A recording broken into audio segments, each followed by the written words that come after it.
अस्सलाम वालेकुम, welcome back to my new blog. तो सुबह हो चुकी है और एनर्जी ड्रिंक हाथ में है। ये लोग छत पे ही थे और नीचे हम ना थोड़ा सा इधर उधर का काम और उसके बाद चाय बना के छत पर आ चुके हैं। तो जिया यहाँ पे पढ़ रही है, ये फ़ोन चला रहे, फ़ोन क्या वीडियो बना रही है इन दोनों का, क्योंकि ये दोनों खेल रहे थे तो बस थोड़ा बहुत क्लिप बनाना बनता ही है। तो बस यहाँ पर इन लोग का वीडियो बना लें। और यहाँ पर जिया ना पढ़ नहीं पा रही थी तो बोली मम्मी हम पढ़ नहीं पा रहे हैं। हम बोले अच्छा ठीक है तुम नीचे जाओ और यहाँ पर फिर हम लोग दोनों लोग बैठ के चाय पीते, क्योंकि ये दोनों बिल्ली जैसे है ना, लूसी और जीनी, तो वो लोग ना इसको पढ़ने नहीं दे रहे थे। और नीचे में ही जब वो वहाँ पे थी पढ़ रही थी तो फिर वहाँ से उसका मन लग रहा था कि छत पे चले और फिर आके फिर जिया आके नीचे अपना पढ़ने लगी थी। और यहाँ पर ये आज एकदम बन ठन के तैयार हैं और मैक्सिमम ऐसे तो जैसे तैसे भी पहन के चले जाते हैं, लेकिन आज एकदम मस्त तैयार हैं। जिया का यहाँ पे लंच बॉक्स रेडी हो चुका है। पत्ते गोभी की सब्जी बनाए थे, पराठा बनाए थे, जिया खा भी रही थी। और दोनों लोग ना चले गए थे, लेकिन ना ये फ़ोन ले जाना भूल गए थे, तो गेट से ही जिया वापस आई और हम पहले ही देख लिए थे तो हम लेकर ना रेडी थे। और यहाँ पे ये देखिए ये लोग ना बस बाहर निकलने का मौका मिलना चाहिए और बाहर इन लोग भाग जाएंगे। उसके बाद हम अपना काम किए और आज ना ये सूटकेस और ये सब निकाले थे और देखने के लिए इधर उधर, और सही से सामान को सेट किए। और उसके बाद ये वाला जो था ना ये सब बैग के अंदर भरा हुआ था, तो हम सोचे कि इधर का दीवान तो खाली हो ही गया था, तो हम सोचे ये सब जो सामान है ना ये दीवान में डाल देते हैं जगह बना बना के। और अलमारी के ऊपर काफ़ी ज़्यादा जैसे भरा भरा सा लग रहा था। और ये सब जो कुशन था अभी उस दिन भी ये निकाल लिए थे, हम सोचे थे लगाने के लिए, अंदर रखा हुआ है तो क्या बेफालतू का पैसा लगाया, तो चलो ठीक है थोड़ा सा घर को अच्छे से सजा वजा देते। शादी के टाइम ना उस समय सब उठा के रख दिए थे, क्योंकि फिर गंदा उंदा हो जाता, फिर कौन इतना, तो लेकिन उतना हो नहीं पाया। तो फिर ये था कि चलो ठीक है अभी निकाल देते हैं। अब बीच में निकाले थे लेकिन फिर उसको पता नहीं किस रीज़न से फिर उसको डाल दिए थे और फिर अभी फिर से सेट करने के लिए निकाल रहे हैं, ठीक है। और अभी जगह था इसमें, पहले तो सोचे थे कि ये जो बैग है वो अलमारी के ऊपर ही रखेंगे, लेकिन जब हम देखें ना कि हाँ इसमें जगह है दीवान में, तो थोड़ा सा अगर एडजस्ट करेंगे तो सारा चीज़ इसमें अट जाएगा, सूटकेस नहीं अटेगा।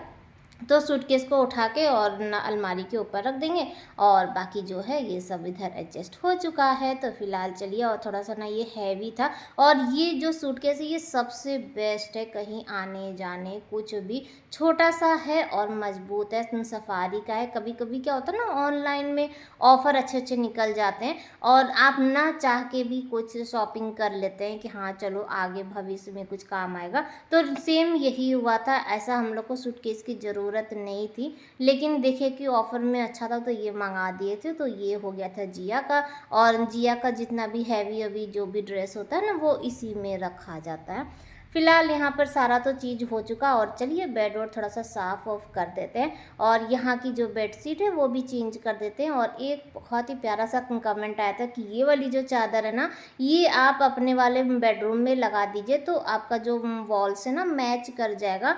तो ये जो चादर है ना ये चादर वो वाले बेड पे सेट ही नहीं होती, क्योंकि आप लोग को पता ही है कि वो वाला जो बेड है ना वो थोड़ा सा बड़ा है और उसमें ना बहुत कम चादर ऐसी होती है जो उसमें फिट आती है। तो ये वाला मंगाए तो थे उसी बेड के लिए, लेकिन जब सेट ही नहीं हुआ तो फिर यहीं पर बिछा देते हैं। तो फिलहाल ये था मेरा जवाब। और ना बहुत मुश्किल हो जाता है, मेरा तो बहुत मन करता है कि अगर नया बेड ले लेना तो वो सब हटा देंगे, उसका झमेला ही ख़त्म हो जाएगा। नॉर्मल जो बेड की साइज़ होती है, जो बेडशीट की साइज़ होती है वो उसमें अटता ही नहीं है, तो मुश्किल हो जाता है कुछ कुछ। फ़िलहाल ये वाली येलो वाली चादर ना बहुत दिनों बाद निकाले हैं, और ये वाली जो चादर है ये मेरी फेवरेट है। मुझे पता नहीं क्यों ये वाली जब चादर बिछाते हैं ना तो मुझे अच्छा लगता है। इतना क्या है ये नहीं पता, लेकिन हाँ, और ये वाली चादर हम यहीं से जब हम लोग यहाँ पे शिफ्ट हुए थे उस समय बेचने वाले आए थे तब उनसे लिए थे। और ये चादर ना थोड़ा सा मिक्स वाले में है तो कंफर्टेबल तो नहीं होता, लेकिन फिर भी ऐसा है ना कि बिछा दीजिए और जब धो दीजिए तो एकदम नए की तरह हो जाता है। जबकि इसको लिए हुए मेरे ख्याल से 3 साल से ज़्यादा ही हो गया, लेकिन जब भी चादर धोइए ना तो एकदम नया जैसा लगता है। फ़िलहाल यहाँ पर इसको जीसू का जो फेवरेट वाला कुशन है वो यहाँ पे सेट कर चुके हैं। और बहुत सारी चीज़ें जैसे है माइंड में घूमती रहती है कि ऐसा करना है वैसे करना है। बस ये है कि वक्त का इंसान ना इंतज़ार करता है कि हाँ, जब सही टाइम आ जाएगा तो सब कुछ हो जाएगा।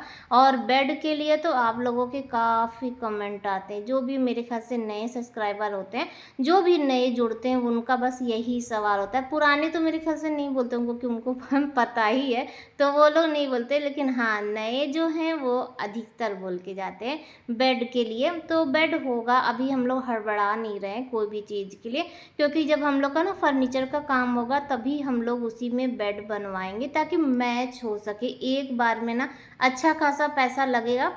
और हमारा जो रूम है ना, वो एक एक रूम हम लोग सेट करने वाले हैं। और फॉल सीलिंग से लेके सारा काम ना वो एक ही बार में होगा। अभी तो क्या था कि ठीक से तो बना भी नहीं था उस समय, तो पूरा काम नहीं हुआ था, तो हम लोग यहाँ पे शिफ्ट हो गए थे। और इनके अभी जॉब का भी है 4-5 साल। तो पहले तो ये था कि हाँ रिटायर हो जाएंगे तब, लेकिन जब हम लोग यहाँ पे शिफ्ट हो गए तो अभी हड़बड़ा नहीं सकते ना, क्योंकि जीसू भी बाहर है, जिया भी पढ़ रही है, सब चीज़ बर्डन है। तो कोई भी चीज़ होता है तो वो थोड़ा-सा, और ऊपर वाले भाई अल्लाह ताला का करम है कि इनके जॉब रहते-रहते में हमारा घर कंप्लीट हो गया, बहुत बड़ी बात है।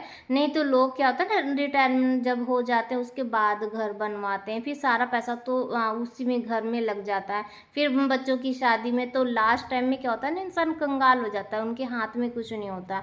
और यही चीज़ हम लोग भविष्य में सोचे थे कि ऐसा ना हो कि रिटायरमेंट के बाद ना हम लोग को बच्चों पर डिपेंड होना पड़े। तो हम लोग बहुत सारी चीज़ें ना सोच सोच के और बहुत बचत कर कर के चलते हैं। तो उससे बस उसी से घर आज बना हुआ है। तो होता है थोड़ा बहुत ना, करना पड़ता है। फिलहाल ये जो क्लिप है ये ना 2 दिन पहले की है। और ये वाली वीडियो हम रेसिपी शेयर करना चाह रहे थे, लेकिन हम पहले सोचे ना कि खा लेंगे, टेस्ट कर लेंगे और उसके बाद फिर आप लोग साथ शेयर करेंगे। तो उस दिन के ब्लॉग में वो नहीं अपलोड किए थे। तो आज आप लोग के साथ शेयर करेंगे आपको वेज स्टू, यानी मटन स्टू तो हर कोई सुना होगा, लेकिन ये ना केले का स्टू बनता है और बहुत ही अच्छा लगता है। जैसे सेम है कि जैसे मटन की स्टू तैयार होती है ना, वैसे ही यहाँ पर ये केले की स्टू तैयार हो रही है। खूब सारा इसमें प्याज चाहिए, हम तो प्याज थोड़ा सा कम डाल रहे हैं, और इसमें अगर प्याज थोड़ा सा ज़्यादा होता है ना तो और भी अच्छा लगता है। तो यहाँ पर केले को छिलके काट लिए थे, और ना बड़े बड़े टुकड़ों में, क्योंकि इसमें सीटी लगाना था ना। और कुछ इसमें खड़े मसाले हैं, हल्दी नमक ये है, और हरी मिर्च डाले, इसी में थोड़ा सा सरसों का तेल डाल दिए थे। और आप चाहें ना तो हल्का सा पानी ऐड कर लीजिएगा। मटन का जब बनता है तो मटन में पानी नहीं पड़ता, इसलिए क्योंकि प्याज भी पानी छोड़ता है और मटन भी पानी छोड़ता है। तो इसीलिए उसमें ना पानी नहीं, और इसमें केले में कोई पानी नहीं छोड़ता, और ये तो खुद ही थोड़ा सा सूखा सूखा सा होता है। तो हल्का सा इसमें पानी ऐड किए थे, और हम प्याज भी ना बहुत ज़्यादा नहीं डाले थे, इस वजह से भी हल्का सा पानी इसमें ऐड कर दिए थे। 3-4 सीटी लगने के बाद ना यहाँ पे केला जो है उसे निकाल देंगे। और उसके बाद जो प्याज बचा रहेगा जो, वो चीज़ फिर उसको ना फ्राई करेंगे। अब मटन का अगर बनाते हैं तो कुछ निकालते नहीं, यानी मटन के पीस को ना बाहर नहीं निकालते हैं और उसी में भून लेते हैं। लेकिन अगर हम साथ में भूनेंगे ना तो ये केला ना उसी में मिक्स हो जाएगा, फिर पता ही नहीं चलेगा कि हाँ क्या चीज़ है, और वो स्वाद भी नहीं दे पाएगा। और ये वाली जो रेसिपी है ना, ये रेसिपी मेरी दादी की रेसिपी है, और बचपन में उनके हाथ का बहुत खाए। देखिए कितना भी हम बना लेंगे ना, लेकिन वो जो उनके हाथ का स्वाद था ना, शायद वो हम कभी नहीं ला पाएंगे। तो फिलहाल यहाँ पे कोशिश कर रहे हैं। और उसके बाद ना जो केले का टुकड़ा जिया स्कूल से आ चुकी है, और उसके बाद आज इसको हम बोले थे कि जैसे बेडरूम का तो हम झाड़ू पोछा कर चुके थे, लेकिन इधर का नहीं किए थे। तो उसको हम बोले कि आज अगर तुम झाड़ू पोछा करोगी तो मैगी हम तुमको बना के खिलाएंगे। और एक ना मैगी के चक्कर में वो पूरे घर में झाड़ू पोछा कर रही है, क्योंकि आज हमें काम ज़्यादा था इसीलिए। और ये वाली जो रेसिपी है ये दाल चावल के साथ आपको नहीं अच्छा लगेगा, ये ना आप रोटी पराठा पूड़ी उसी के साथ खा सकते हैं, क्योंकि इसमें प्याज ज़्यादा है तो इसमें ना मिठास है थोड़ी सी। तो ये वाली जो रेसिपी है ये सब्जी बना के और हम रख देंगे, और फिर रात में हम लोग ये खाएंगे। और हमें अभी दिन का भी जो खाना है वो भी बनाना है। ठीक है, रात में हमें टाइम नहीं मिलता है कि इतना सारा झमेला कर सके, तो इसीलिए अभी बना ले रहे हैं। तो जो भी केला था वो निकाले थे ना, उसको हम तेल में ना फ्राई कर लिए हैं। और फ्राई करने के बाद वो इतना अच्छा लग रहा था ना, जैसे मन कर रहा था ऐसे ही खा लें क्योंकि इसमें मसाला सारा अंदर तक चला गया था। और जब फ्राई हुआ ना तो वो और भी उसमें सौंधा सौंधा सा जो सुना जो होता है वो चीज़ इसमें महक थी, तो काफ़ी अच्छा लग रहा था। उसके बाद जो थोड़े से प्याज जो हम बचा के रखे थे ना, वो तेल में हम प्याज लाल करेंगे और उसके बाद जो मसाला है उसको भी भून लेंगे। और लास्ट में फिर जो केला है, क्योंकि केला ऑलरेडी पूरा पक चुका है, अब उसको कुछ भी पकाने की ज़रूरत नहीं है। तो जब आपका जो मसाला है, जो प्याज है, वो थोड़ा सा जब मसाला भुन जाएगा ना, तो उसके बाद लास्ट में केला डाल के और फिर 2 मिनट इसको थोड़ा सा भून के और फिर आपकी जो सब्ज़ी है वो एकदम तैयार हो जाएगी। बहुत ही अच्छी रेसिपी है। बस ये है कि थोड़ा सा ना मीठा मीठा सा लगता है क्योंकि इसमें प्याज ज़्यादा है। और हमारे घर में हम तो पहले सोचे थे कि पता नहीं ये लोगों को अच्छा लगेगा कि नहीं अच्छा लगेगा। और जब हम हमारे यहाँ पहली बात तो केला कभी आता ही नहीं है, और इधर भी ये केला लेकर आ गए थे, तो हम सोचे कि लाओ ये वाली रेसिपी ट्राई करें। बचपन में बहुत खाएं और पहले हमारे घर में भी बनता था और यहाँ पे कोई नहीं खाता है, तो बस हम वही चीज़ ट्राई कर रहे थे। लेकिन सबको ना बहुत पसंद आया, इनको भी अच्छा लगा, तो बोले ना कि अब ले आएंगे केला तो फिर बना लेना। तो और ना मटन स्टू की तरह, बस ये है कि मटन नहीं था, आप इसे वेज स्टू भी बोल सकते हैं। अगर जो भी वेजिटेरियन है वो भी इसे ट्राई कर सकते हैं। पूरा फुल आपके साथ रेसिपी शेयर की, मसाला वसाला से सब कुछ आप लोगों को दिखाया। बहुत ही आसान सी रेसिपी, ज़्यादा इसमें मेहनत वाला कोई भी कुछ नहीं है। ठीक है। और इधर साइड में ना हम जिया के लिए मैगी चढ़ा रहे थे, क्योंकि भैया इतना मेहनत कर रही है तो उसके लिए मैगी तो बनाना है ही। तो बस यहाँ पे मसाला ना, जो प्याज है वो भुन गया था, यानी थोड़ा सा उसका कलर थोड़ा सा बस चेंज हो गया था, और बहुत ज़्यादा इसको नहीं भुनना है। ठीक है। और उसके बाद इसमें केला डाल दिए थे और फिर इसको 2-3 मिनट ही इसे भुनेंगे और उसके बाद ना धनिया पत्ती डाल देंगे।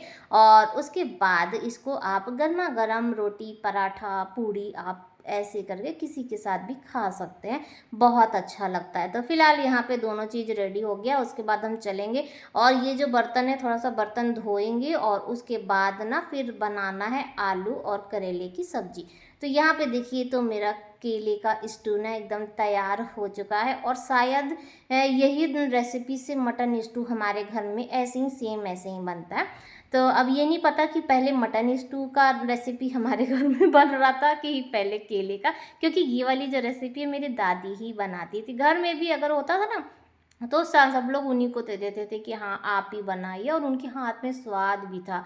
वो गांव वाला, ना बहुत ज़्यादा मसाला और न ज़्यादा कुछ झमेला, कुछ भी नहीं था, लेकिन हाँ स्वाद भरपूर था। फिलहाल यहाँ पर दाल और बन चुका है। एक बार दाल हम पहले चढ़ाए थे ना, तो दाल ना मेरा पका नहीं था, दाल जैसे थोड़ा सा उसमें बाकी था। कभी कभी होता है कि आप कितनों सीटी लगा लीजिए और नहीं पकता, और कभी कभी ध्यान भी नहीं रहता ना कि कितना सीटी इसमें लग गया। तो बस यही था, और दोबारा उसको सीटी लगाए और बगल में चढ़ा चुके हैं चावल, क्योंकि आपको पता ही है कि चावल अभी जब तक ख़त्म नहीं होगा वो बाहर वाला, तब तक तो भैया यही बनेगा। और ऐसा भी नहीं है कि हाँ बुरा, ये नया चावल है ना, तो बस ये है कि सावधानी हटी और दुर्घटना घटी। हल्का सा भी लापरवाही होता है ना, तो ये चावल बहुत ज़्यादा गीला हो जाता है, और जब गीला हो जाता है तो फिर इसमें स्वाद ख़त्म हो जाता है। और ये सब जो चीज़ें होती है ना, ये जो बहुत पुरानी जो लेडी जिनको ज़्यादा जानकारी है वही सब बना सकती हैं, और हम लोग तो भैया नहीं बना सकते। और वैसे भी आपको पता ही मेरे पास कितना दिमाग है, और पता नहीं ये सब चीज़ें तो मेरे दिमाग में से नहीं होता ही नहीं है सेट। तो हाँ फिलहाल जैसा भी है, लेकिन इधर बीच परफेक्ट बना लेते, बनाते बनाते भी आदत हो जाती है ना, तो ये भी है। तो फिलहाल यहाँ पे मेरा जो आलू करेले की जो भुजिया है, आलू और करेला, हमारे यहाँ कभी भी करेले में ना आलू नहीं पड़ता है, लेकिन यहाँ पे पड़ता है क्योंकि हस्बैंड को चाहिए। तो ये चीज़ अभी है शाम का टाइम और आटा ख़त्म हो गया था, तो आटे का जो डब्बा था वो धो के यहाँ पे सूखने के लिए रखा गया था। बस ये सूख गया है और इसमें ना आटा रख देते हैं। और आटे का ना जब तक वो डब्बा धुला, जब तक सब चीज़ हुआ, तब तक हमारे यहाँ ना आधा पैकेट हम लोग आटा खा चुके हैं और आधा ही बचा है। तो हम सोचे कि अभी कुछ ही दिन का है ये और फिर तो ख़त्म हो जाएगा, फिर दूसरा पैकेट मंगाना ही पड़ेगा। तो डब्बा को गंदा क्यों करना है, तो इसी को ना पैकेट के साथ ही इसमें डाल दिया और ऊपर से जो पैकेट जो एक्स्ट्रा था उसको कट कर दिए हैं और इसी में ना सेट हो गया है। तो इसी में से आटा निकालेंगे, फिर बाद में ना डब्बे को धोना नहीं पड़ेगा। ये सब आइडिया है, ये सब लीजिए कि हाँ देखिए गंदा नहीं होता है दिमाग लगाना पड़ता है। फिलहाल यहाँ पर हंसी मजाक अपनी जगह है और थोड़ा बहुत तो ट्रिक अपनाना पड़ता ही है, मेहनत कम करना पड़े और काम भी हो जाए। फिलहाल यहाँ पे बर्तन वर्तन तो सब धुल चुका था, लेकिन ना रखे नहीं थे। कभी ये भी होता है कि दोपहर में ना खाना वाना बन जाता है, उसके बाद यही लगता है कि चलो आधा घंटा लेट ले, और ये 1:30 बजे जाते हैं और जिया 1:30 बजे आती है। तो फिर खाना खाते खाते खाते ही हम लोग को 12 सवा 12 हो जाता है। तो ये सब जो काम होती है ना, ये फिर हम सोचते हैं कि अच्छा चलो बाद में कर लेंगे, बाद में कर लेंगे, तो ऐसे में हो जाता है। फिर शाम का टाइम हो जाता है, फिर वीडियो की एडिटिंग में लग जाते हैं। और आज ना वीडियो की एडिटिंग वोटिंग कुछ भी नहीं किए थे, क्योंकि आज मेरा मन भी नहीं कर रहा था और मौसम इतना ख़राब, वाईफाई भी नहीं काम कर रहा था। तो ये हुआ, और फिर वाईफाई जब काम नहीं करता है ना, तो 3-3 4-4 घंटा वीडियो अपलोड नहीं होता है। तो बर्तन वर्तन धो चुके थे और आज का ब्लॉग भी यहीं पर एंड करते हैं। बाय बाय, अल्लाह हाफिज़, फिर मिलते हैं।